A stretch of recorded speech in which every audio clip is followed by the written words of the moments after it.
ಯಾವ ಒಂದು ಏಜ್ ಅಲ್ಲಿ ಚೇಂಜ್ ಆದ್ರಿ ಅಂತ?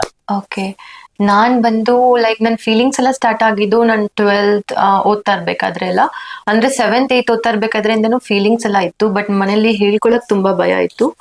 12th ಬಂದಾಗ ನಾನ್ ಏನು ಅನ್ನೋದು ನನಗೆ ಕನ್ಫರ್ಮ್ ಆಯ್ತು. Like not a male, I just wanted to be a female ಅಂತ ಎಲ್ಲ ಕನ್ಫರ್ಮ್ ಆದಾಗ ನನ್ನ ಪೇರೆಂಟ್ಸ್ ಹತ್ರ ಹೇಳ್ಕೊಳ್ಳೋದಕ್ಕೆ ಸ್ಟಾರ್ಟ್ ಮಾಡಿದೆ ನನ್ನ ಬಗ್ಗೆ.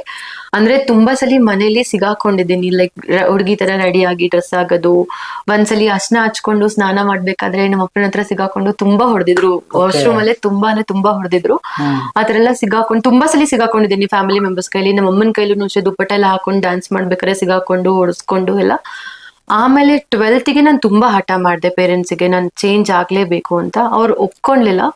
ಸೊ ಅವಾಗ ಮನೆ ಬಿಟ್ಟು ಗೋವಾಗೆ ಹೊಡೋದೆ ನಾನು. ಫಸ್ಟ್ ಟೈಮ್ ಮನೆ ಬಿಟ್ಟು ಗೋವಾಗ ಹೊಡೋದೆ.